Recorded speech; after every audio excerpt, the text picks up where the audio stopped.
Hello aspirants and welcome to Legacy IAS Academy. In this impact series in which we are enhancing our answer writing abilities for mains, we will now be starting with the session on ethics case studies.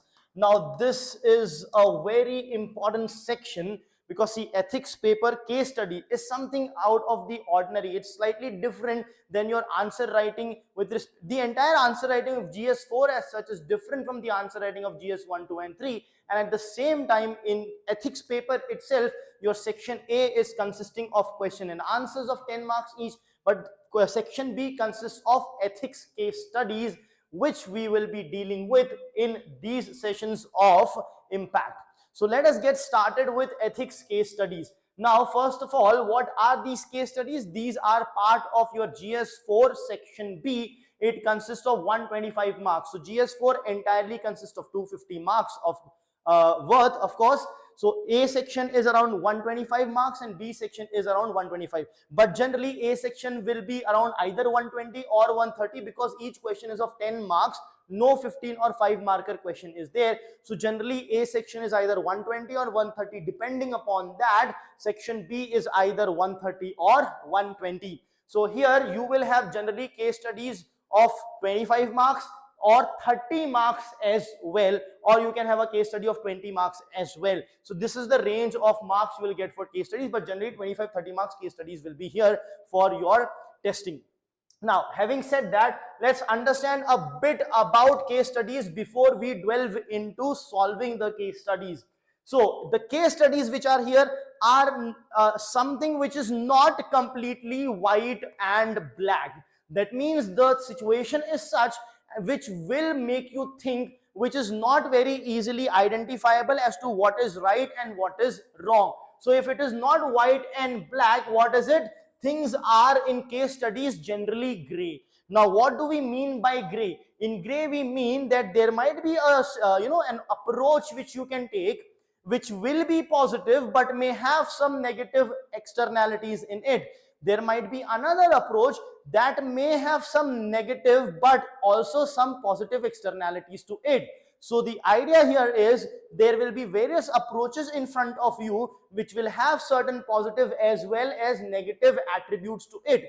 So what is happening? There will be probably at times it will so happen that there will be not a single approach which can be completely positive. As a result of which, what you have to do is you have to choose the best possible, meaning the one with highest amount of positive elements, but it may still not be devoid of negative element. So that is what we mean by gray, and hence it is known as an ethical dilemma. Why it's a dilemma? Because things are not right or wrong and you have to choose between two different rights or two different wrongs. So when a person is made to choose between two different wrongs, that is when the ethical nature of a person is tested. Which wrong you are going to go through? You have to choose. You might give different reasoning to it and you might want to choose something which might be wrong to you but not at least for others. So all those things test the character of a person, and UPSC tries to test that through this GS paper. Now, in the case studies, there would be certain things which will be non-negotiable. Now, as I said, there can be various approaches. It is not necessary that everyone choose the same approach, right? It is also not necessary that everyone give the same argument for their selection. It is also not necessary that everyone basically, puts the same hierarchy to all the steps that are involved. So different people can choose different things. That is absolutely possible. Now, but in doing, and that is also all right in the sense that it is not harmful that you might have chosen some other step than what I have chosen. It depends upon how you justify it. For example, in UPSC there was a case study about that was out of the ordinary, a completely different kind of case study in which UPSC had given around 10 different kinds of people. Some are, let's say, prisoners, some are hospital patients, some are politicians, some are the citizens or the locals of the area, some are the people who have come for trekking, some are pregnant women and children, so on and so forth. And it said that all of these people are stuck in a flood, right? These 10 people are stuck in a flood. The question was, whom will you save in what order and why. So basically from 1 to 10 you have to give the order in which you will be saving them and why. Now very clearly the students are going to have various different orders of selection, but that is not even a problem. The order of selection is not a problem, so you should not be getting stuck over there. Then what is the issue here? The issue is what kind of justification you give. So at times the justification becomes of utmost important, more important than what the order was. I'll give you an example over here. Some of you may save the criminals who are inside the jail in time of flood at the very end. Why? Because you would say, you would argue that they are prisoners, they are criminals, they are someone who has done something wrong, so they are anyhow undergoing punishment, so they can be saved at the later instance. Some of you may save them before that. Some of you may not put them at the very end. Why?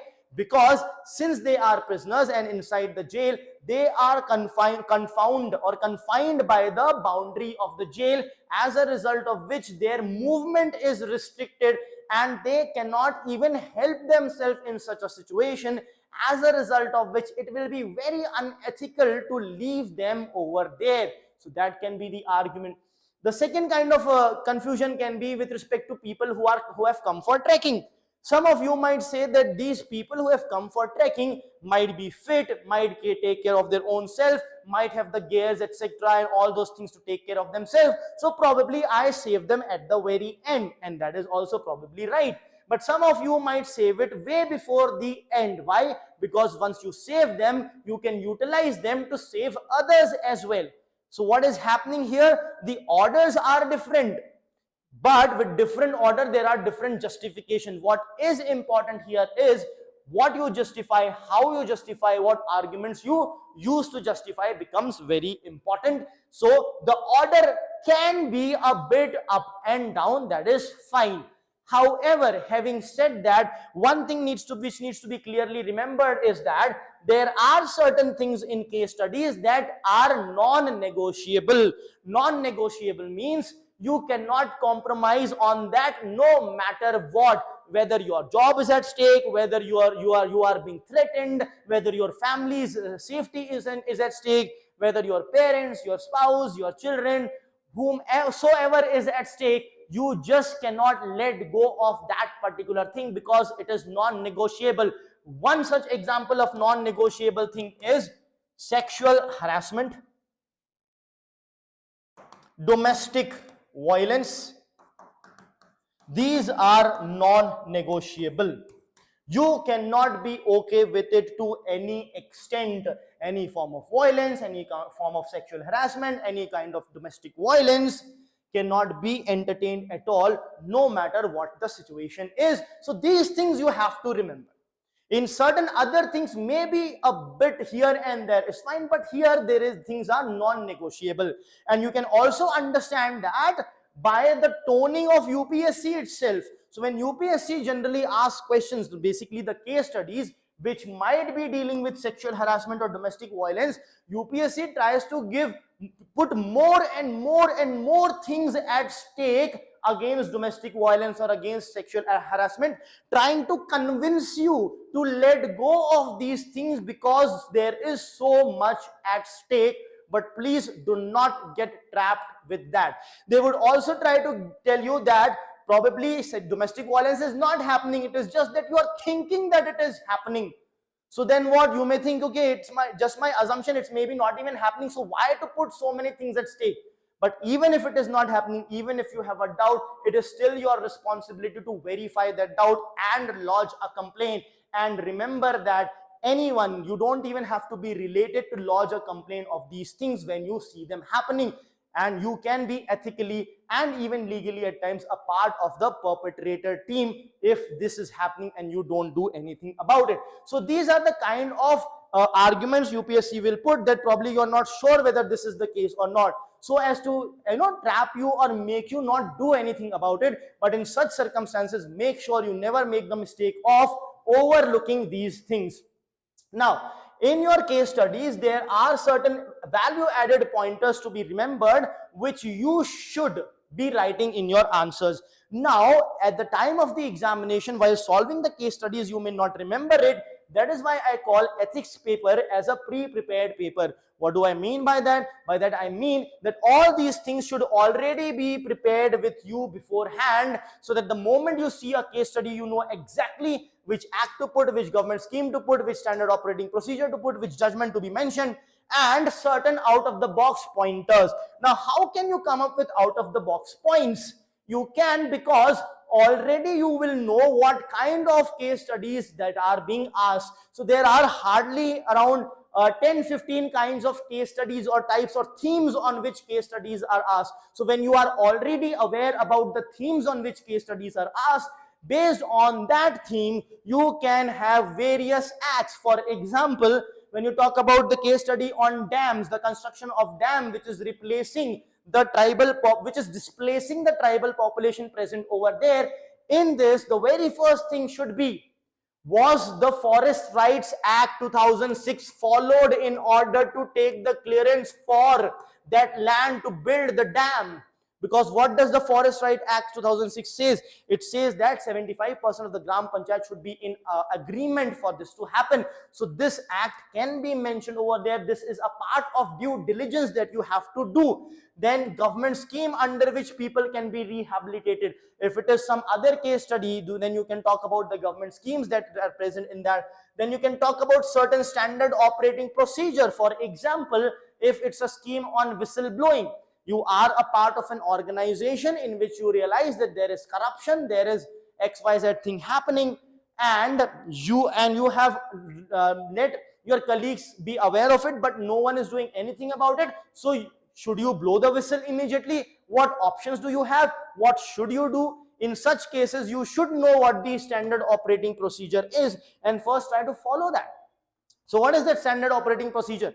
If something is happening in my organization and I get to know of it, I cannot and should not blow whistle all of a sudden, because I have to give chance to my organization to address that issue. So what do? I bring it to the notice of my immediate superior and wait for a response. If there is no response, I take it to the superior of my immediate superior. I take it to the manager, the general manager, the CEO, the board of directors, to the topmost level, and then see if there is a response. If still there is not a response, so this is the standard operating procedure that you should follow. These kind of things you should be aware of in order to write in your case studies. So now I have followed the standard operating procedure, and now if still nothing is being done, now I can probably blow the whistle, because I have all the documentation that I raised voice, but it was not to be heard.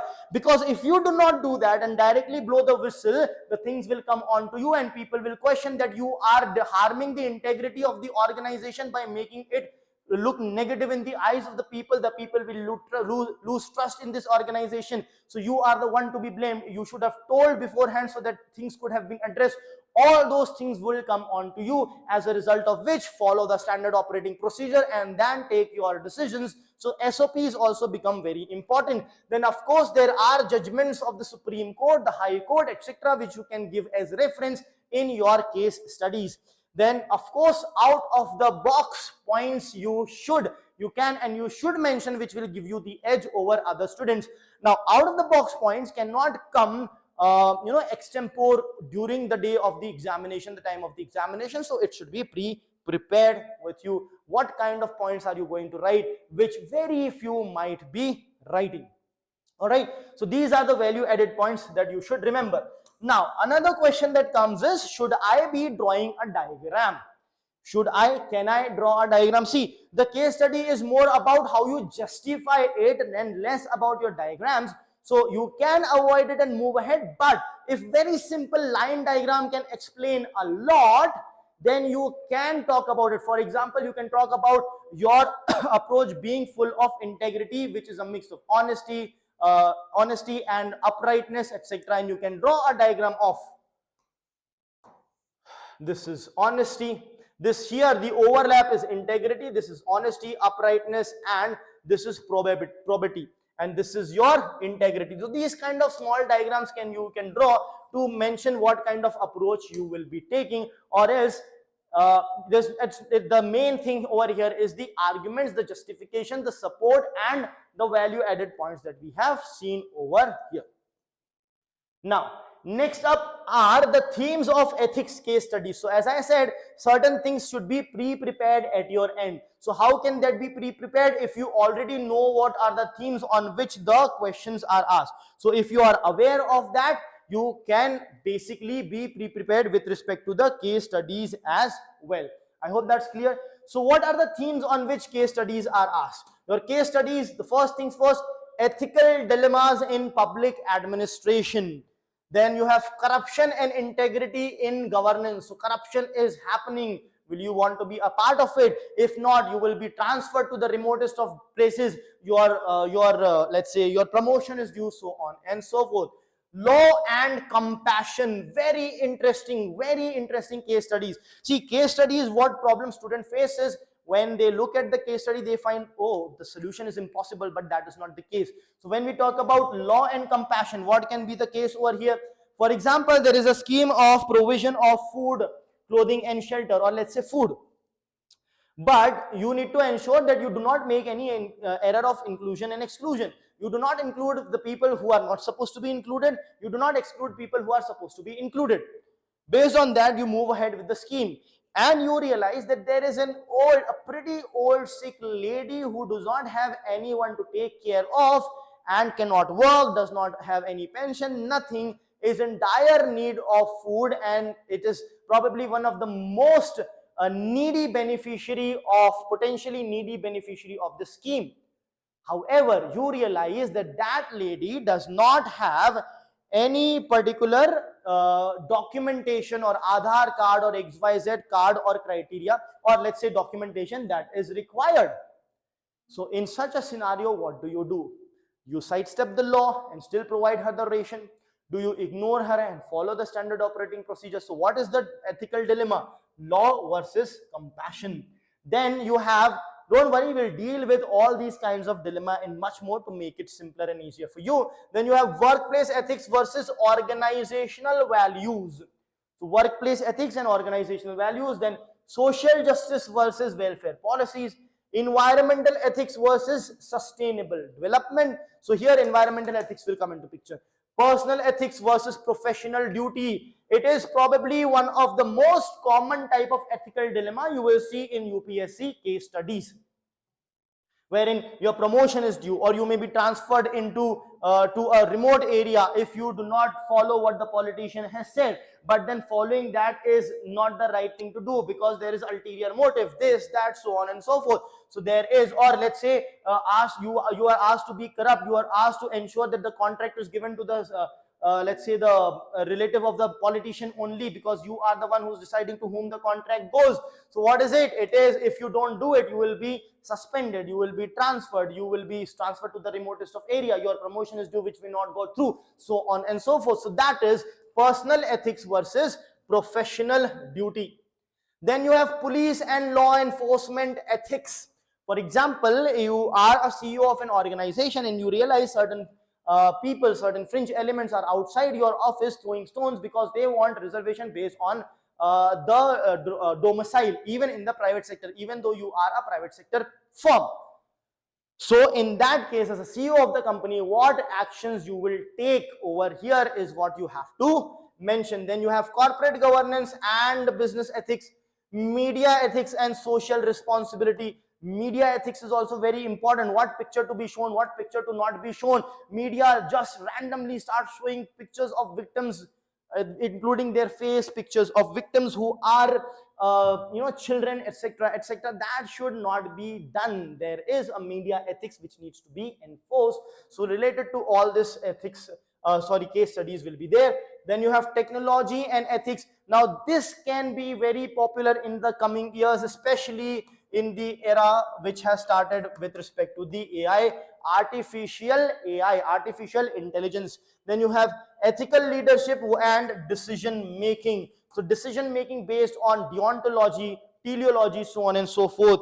The decision making based on the greatest good of the greatest number of people, or does the end justify the means, or so on. All these kind of decisions you can take. And then conflict of interest and nepotism. You are the judge, but you realize that it is your friend who is standing the trial. There is a direct conflict of interest, not just a friend. Even if it's an enemy, still it's a conflict of interest. You will be biased against that. So on and so forth can happen with respect to conflict of interest and nepotism. I hope that's absolutely clear. Now, having said that, having understood the themes as well, now let me tell you that, see, the themes will be varied, and at times the UPSC can ask the out of the box case study also. We will take that case study with respect to 10 people are there, whom will you save and why and when, all those things. But apart from that out of the box case studies, generally the case studies are asked in two ways. There are two ways to ask a particular case study. The very first way, the framework of a typical case study, there are two ways. The very first way is the case study will consist of the case, which will give you all the detail, who you are, what is happening, who is asking you to do what. Then the same case study will give you the sub questions, means it will ask you specifically to tell what is the ethical dilemma, who are the stakeholders involved and what are their vested interests. Not just that, it will also give you the possible way forwards, 1, 2, 3, 4. You can do this, or you can do this, or you can do this, or you can do this, and you will be asked to list down the merits and demerits of all the listed possible approaches. Which one of the approaches will you choose? And if you choose something else, what will that be? So what is happening over here? This kind of case study is a case study which is basically hand holding you.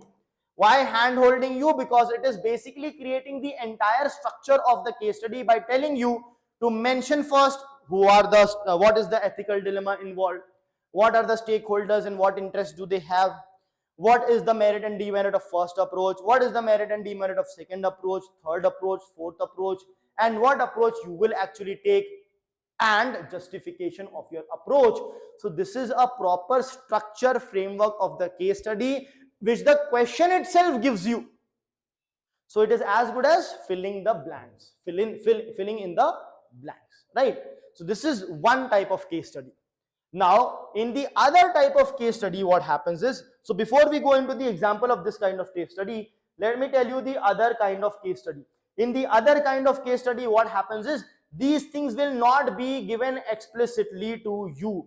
Means what? It will be inherent and you will have to identify, and even though it is not given, still you have to mention those things. So in the second kind of case study, what happens?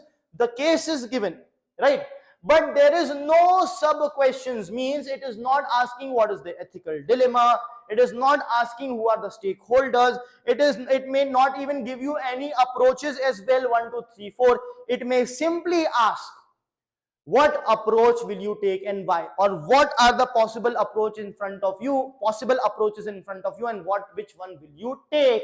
So here no sub questions are there. So what do? Do you not mention the ethical dilemma? You should still mention the ethical dilemma. So you should still mention the ethical dilemma. Should you not mention the stakeholders? No, you should still mention the stakeholders. Should you not mention their vested interest? You should still mention their vested interest. At the same time, it is asked that what action will you take or what approach will you have? So can you just go ahead and give one single final conclusive approach? No, not necessarily. What you can do is mention the possible approaches. Mention the possible approaches. Now, when you mention the possible approaches, let's say you mention approach 1, 2, and 3. So mention the merits of it, demerits of it, merits of it, demerits of it, merits of it, and demerits of it. Like this, you have to mention. And finally talk about what approach you will be taking. Now very important to note over here is what will be the sequence in which you will be writing the approaches. As far as sequence is concerned, should you write your main approach first, the one actually that you will be taking? No. Should you write the best possible approach first? No. So what you should do, you should start from worst to best. Start from worst approach, which might have just one single benefit, probably related to you only, that if you do that, you will be getting the promotion, etc. but there will be too many negatives over here. So this is the worst approach, an approach in which your let's say your favor, or there is biasness in favor of you, will be the worst approach, generally speaking. Not necessarily, but generally that would be the worst approach. So you mention that, but you quickly mention that it is going against probity, it is going against my integrity, this, that. At the same time, it is a burden on the exchequer, this, that, all the demerits. Then you mention. Then comes a bit better approach. Then comes probably the best of the three, but which is actually the best? This is the last one is the best among the three, but that is still not the best, because there can be still better approach. And that better approach, the best approach out of all the possible approaches, should actually be your approach. You mention that in general and conclude your answer. I hope this is absolutely clear. So what have we learned over here? We have learned over here that their case studies can be asked in two ways.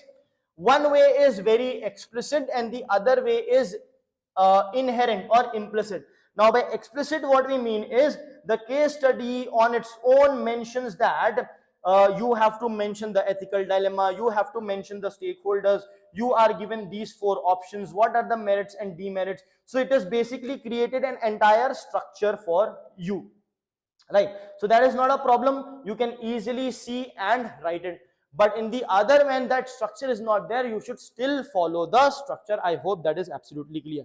So the question now comes, does it mean that both the case studies will be approached in the same manner, the same weightage given to each and everything? No. Why not? Because remember this, there will be just a slight change. You should know that slight change. In the case study, when the sub questions are given, what are the ethical dilemmas? So emphasize on that, not just mention the ethical dilemma of personal ethics versus professional ethics. No, explain it. How do you explain it? Mention personal ethics versus professional ethics and give a one sentence explanation of this, because my let's say promotion is at stake, but at the same time my line of duty is at stake. So mention that particular sentence which explains this ethical dilemma, because it is specifically mentioned. You have to mention it like this. Whatever other ethical dilemmas are there, mention that.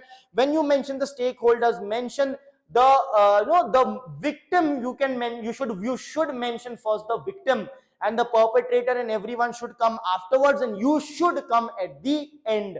Because when you write yourself as a stakeholder, what will be at stake for you?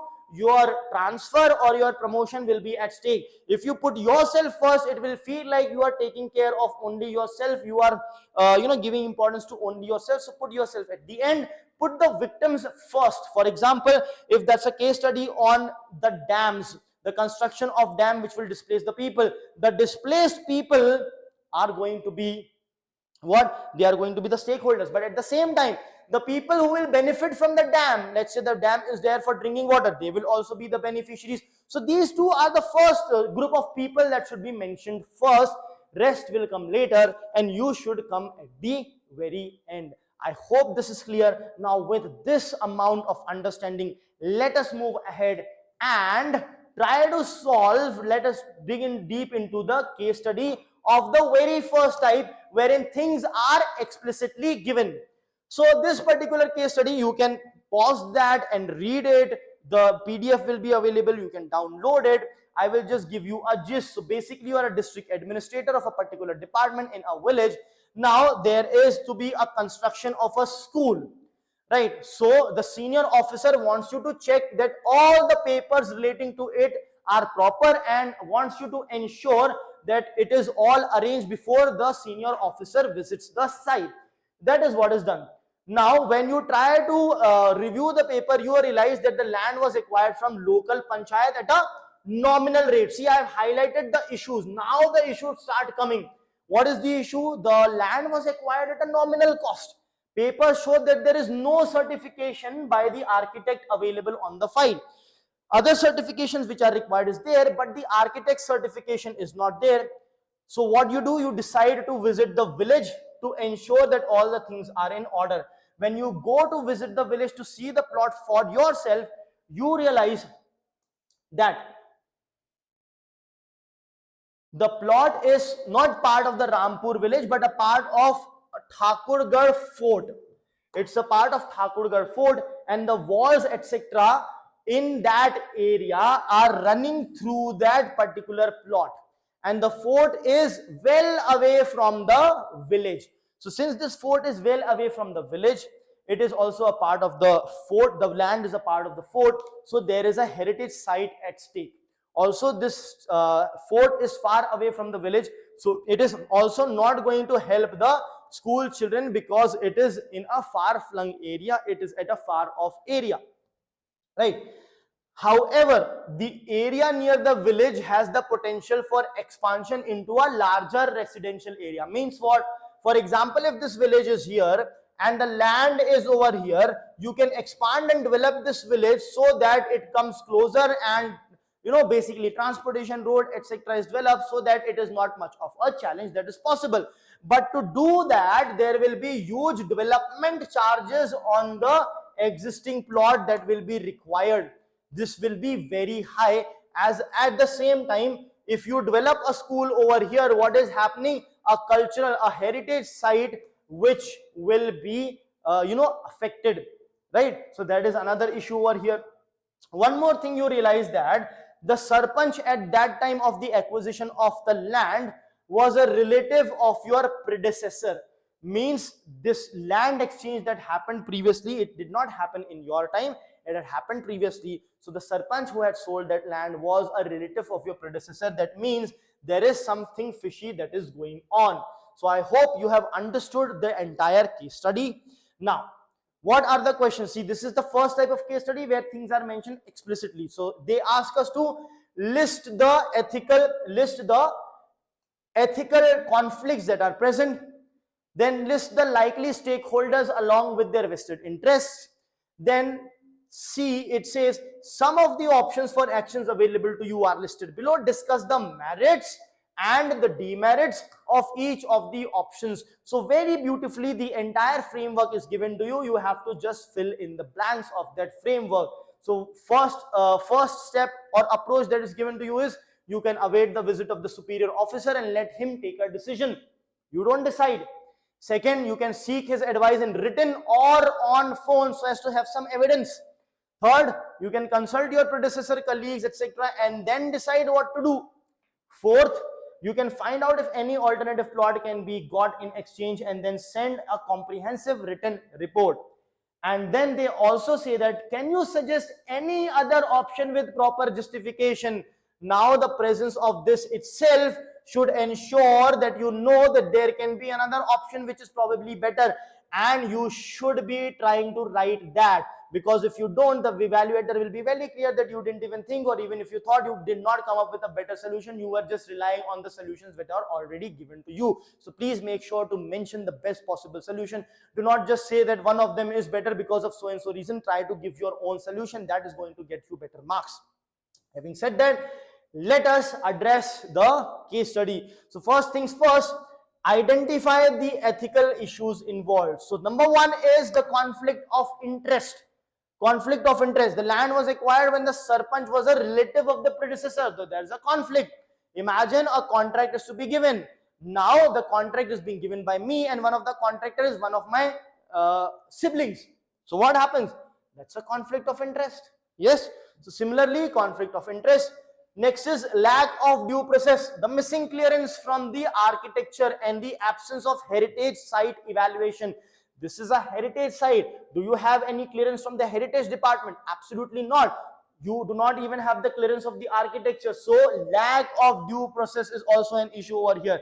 Next is public welfare versus bureaucratic compliance. Public welfare. What is the welfare over here? School is being built in the right location versus blindly following official orders. So that is also a concern. Then transparency and accountability. Potential misuse of power and in land allocation, it is possible.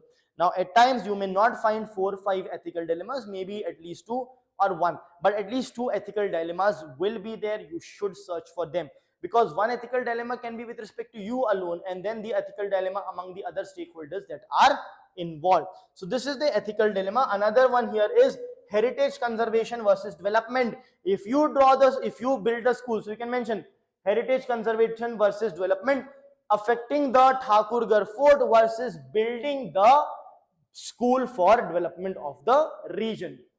Now, having said that, we have to mention the stakeholders. As I said, once you mention the stakeholders, don't just mention the stakeholder, also mention the thing as to why, based on what they are the stakeholders, what of theirs is getting affected. So students and parents need a well located school for accessibility. State government and senior officers interested in ensuring the project's progress. Panchayat and local residents, their rights and interests regarding the land, of course, for that particular village. Former sarpanch and predecessor, possible personal or financial gains from land acquisition, so possible corruption, even they are the stakeholders.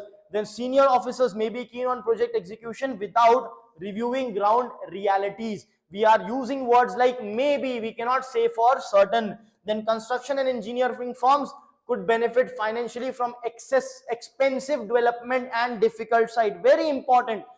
Why that difficult site is mentioned? So that then a development contract will be given to some other contractor to do that, which will get them a huge contract, a huge money. So that is also possible. That's why you should mention that. Then land mafia or real estate interests may seek to manipulate the land valuation. Many a times people seek to manipulate the land valuation. You want a land to be highly valued, you let's say review and give that land for a development project of the government, so that the surrounding area gets developed where you have the land, whose price will then go up. So all these stakeholders are having these concerns. Now again, as I said, the framework is very simply in front of us. We have to evaluate the possible courses of action which are given to us. Option 1 was what? Await the visit of the superior officer and let him take a decision. Now what is the merit of it? You will not have any responsibility or accountability. If any, it will go to the senior officer and the decision will be taken by them. You are immediately out of it. So what is it? It avoids immediate confrontation or resistance, ensures that a higher authority is involved in decision making, and at the same time you get relieved of your responsibility. Nothing will come onto you because the senior officer has taken the decision. But what are the demerits? You are running away from your responsibility. It should not be the case. So basically this is a passive approach. Fails to address the critical issue before the visit. Risk of appearing negligible or complicit in irregularities. You will be looking very weak, very meek in this case. Second option is seek advice from the superior officer in writing or on phone. Why in writing or on phone? So that you can create an evidence. So it shows transparency and willingness to follow protocol, puts responsibility on the higher authority while ensuring legal backing. You are again devoid of your responsibility, but it may lead to political pressure or hasty decisions favoring the original plan. Advice over the phone is informal and may lack accountability. It is not an order, it is an informal advice, right, which may not hold true in the court of law. Also, what happens is, again, this also shows that you are running away from your responsibility. Option 3 is consult predecessor colleagues and decide. Now here you can gain institutional knowledge and context for previous decision. It will help you understand the bureaucratic and political landscape, will give you more knowledge in order to take the decision. What are the demerits of it? It may lead to biased views or cover up of previous wrongdoings. And because see, there was a possibility of the previous people have done something corrupt. Now you are asking them only. So won't their story, won't their output or content be biased already? Absolutely yes.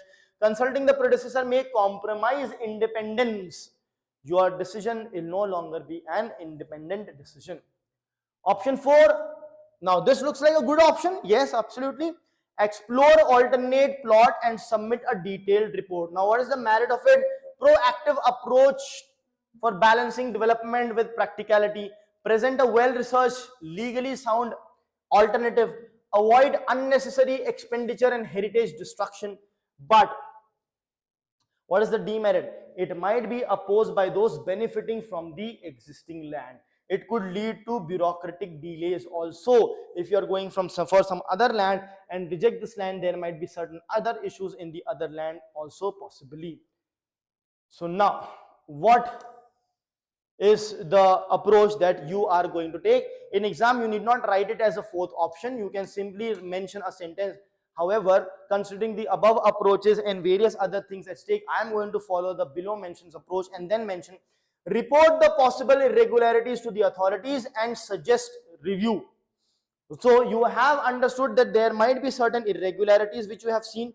Now there might be certain things which needs to be reviewed, which you might not be alone able to review. So what do you do is report the possible irregularities. Possible, utilize these kind of words, because there might not be any irregularities, you just felt that way, but there might be some other issue at hand. So that is why report the possible irregularities and suggest review.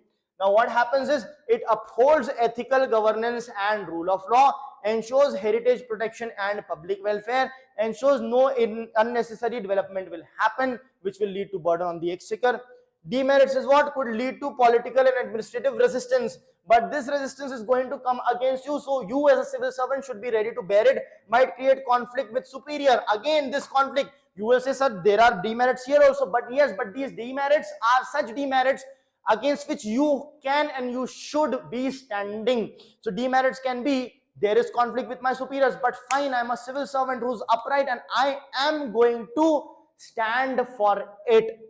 That is why this option is all right, even with these merits are there. And then you have the recommend course of action. You have mentioned merit and demerit of your point, and then mention a paragraph about the balanced approach that is needed, prioritizing public welfare, immediately preparing comprehensive report and highlighting the issue of heritage concern. High development costs can be avoided, accessibility issue of children can be addressed if new site is provided, possible conflict of interest in land acquisition, etc. All these things would be addressed.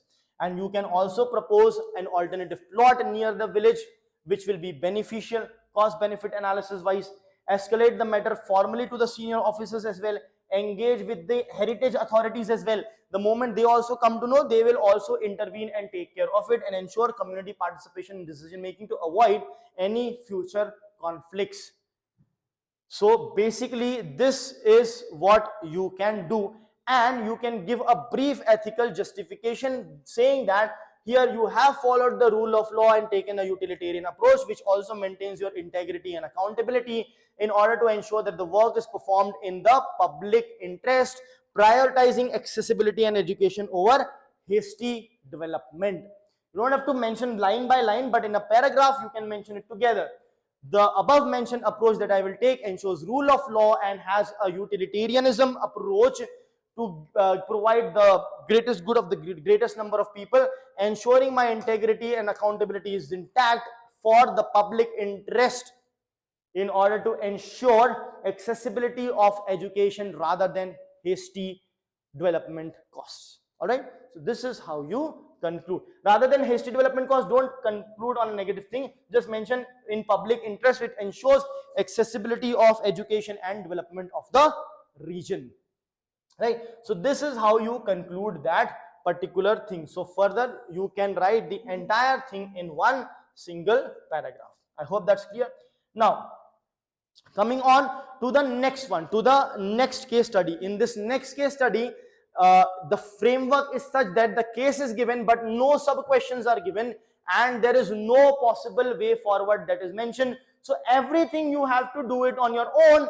What you can simply do is follow the same structure that we have followed previously, even though nothing is explicitly mentioned. I hope that is clear. So let's get started. Now, what does this case study say? Now, this case study is about a state where prohibition on liquor is enforced. You are recently appointed as a superintendent of police, SP of a district notorious for illicit distillation of liquor. The illegal liquor leads to many deaths. So this illegal liquor has led to many deaths, reported and unreported, and caused a major problem for the district authorities. So this is the present situation. The approach till now had been to, what has been the approach till now? Till now it has been viewed as a law and order problem and tackled accordingly. All right, but what all have been done? Raids, arrests, police cases, criminal trials, all these had only limited impact. Now here the case study is trying to give you a hint that, boss, this was taken as a law and order problem. So you please do not take it as a law and order problem, because since it was taken as that kind of a problem, raids, arrests, police cases, criminal trials, etc., everything has happened, but with a very limited impact. So you should not be mentioning that over and over again. Now, the problem remains as serious as ever. Your inspection shows that the part of the district where the distillation flourishes are economically, industrially, educationally backward. Agriculture is badly affected by poor irrigation. So these districts are facing these causes because, so this is an indication, a hint by UPSC saying that because these are the issues, that is why they are going for manufacturing illegal liquor. If you can address this, those things can be addressed. So probably it's a socio-economic and developmental problem rather than a law and order problem. The case study itself is making it clear. Now, frequent clashes among the communities gave a boost to illicit distillation. No major initiatives have taken place in the past, either from the government side or from social organizations, to improve the lot of the people. Which new approach they are asking you to take? A new approach will you adopt to bring the problem under control? I hope that's clear. So here they have not explicitly mentioned anything, but still we will be mentioning things that are required to be mentioned. The very first thing, identify the ethical issues involved. The number one, rule of law versus ground reality. Number two, public welfare versus individual livelihood. What is the welfare of public? But livelihood of the people is also lost. See, suddenly what happens is, if you suddenly ban let's say manufacturing of alcohol, what happens? Of course, you may think it's a good thing in the sense that it is a social evil, people drink and then do violence, domestic violence, etc. So you completely ban it. So what happens? People go out of job. Now these people have gone out of job. Now how do they feed their family? Now that is also an issue. So if you're taking any such step, first please ensure that the jobs and all of these people are also secured, right? If not, what happened? The same people or someone else will start manufacturing illegal liquor, right? So that is what it means, public welfare and individual livelihood. Then justice versus reformation. Punitive justice versus rehabilitative justice. So should you punish them, the arrest, the cases, the criminal trials, etc., or should you rehabilitate them is the question. Accountability versus responsibility. Role of administration in improving long-term socio-economic conditions. Responsibility and accountability is different. Responsibility is you are responsible for a task. You may do well or you may not do well, but the accountability, liability lies with someone else. So accountability is of a higher order than a responsibility. For example, I am being given the responsibility to provide this ethics lecture to you, right? But how good, how bad it is, the final accountability will lie with Legacy IAS Academy, not me. That is the difference between responsibility and accountability. Going ahead, stakeholders involved. Who are the stakeholders? The government authorities are involved, the local community, poor farmers, unemployed youth, women, social groups. Now, they should be mentioned first, then everyone else. Remember this. Then, of course, the criminal networks who are involved in this, the victims. So, victims also will go above. So, you'll be mentioning the victims, you'll be mentioning the people, then you mention the local government, then you mention the criminal network, and then the NGO and civil organizations whose help you will be taking, and at the end, you yourself in the capacity of superintendent of police. Now, what is the approach?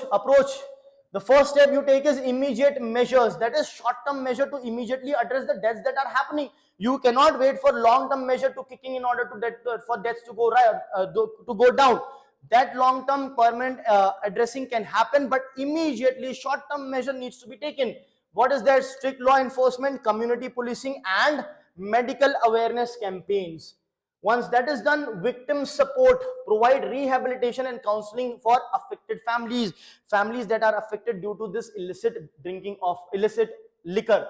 Then socio-economic reforms. This is the long term. This is the long term, because here you are providing alternative livelihood, which will take time, improvement in agriculture and irrigation, which will take time. But once it is done, what will happen is the people will go back to these activities and stop manufacturing illicit liquor. Then, of course, educational and social initiatives, community-based de-addiction program for the people in order for them to stop using illicit alcohol. Then you have governance and institutional reforms that you can talk about, integrated task force, multi-departmental approach, including police, health, social welfare, and rural development for the people. So here, are you talking about too much of criminal trials, this, that? Those approaches failed. We do have mention in short term as to strict enforcement, but the major focus in the long term development. Then you have citizen participation from vigilance committee, promote whistleblowing mechanism, etc. Use of technology, GPS tracking of liquor distribution, AI-based monitoring of high-risk areas, so on and so forth. Public-private partnerships to encourage CSR activities from industries to promote employment. Means what? This is one of the value-added points. You get in touch with the industries in order to ensure whether if there are any, let's say, what do you call, job opportunities, can those job opportunities be given to these people who are in dire need of it. I hope that is absolutely clear. Then you have ethical justification of the approach. So this is the approach you will take. Once you have taken the approach, you give the justification. The justification can be that your approach is utilitarian in nature, which consists of ethical human values towards the victims, at the same time towards the people who have lost the job. It is deontological ethics, basically upholding duty towards law enforcement while ensuring justice for marginalized. So you don't have to mention all the different possible ethical values. Some of it, let's say deontological, Gandhian ethics, etc., can be the way forward. And finally, you conclude by talking about the fact that since law and order approach had failed, multi-dimensional strategy integrating enforcement, rehabilitation, development, which is long-term permanent solution, is essential, which will basically lead to collaborative efforts and collaborative holistic solution for all the stakeholders involved. So this is how then you probably conclude the ethics case study over here. So here things were not explicitly mentioned, but still what you did, still you did mention about what are the ethical dilemmas involved, still you mentioned who are the stakeholders involved. And here, since a lot of decisions were already made, already steps were taken, but they did not basically let's say have any impact, so what we did is we ensured that we don't write it. But let's say it was not mentioned, so what could have been done? We could have still talked about step 1 and what are the merits and demerits of it, step 2 what are the merits and demerits of it, step 3 what are the merits and demerits of it, and then talk about what will be your approach, what merits and demerits it is for that, and then finally write down basically in paragraph how you will approach, do things, and conclude the case studies. Here we deliberately excluded certain steps because though in the case study it's already mentioned, they have been done with no impact. I hope that's absolutely clear. In the coming session of Impact on Ethics, we will take a look at different kinds of case studies, and we'll also take the out-of-the-box case study that was asked over a decade back, wherein 10 people were stuck, and whom will you save and in what order and why. Thank you.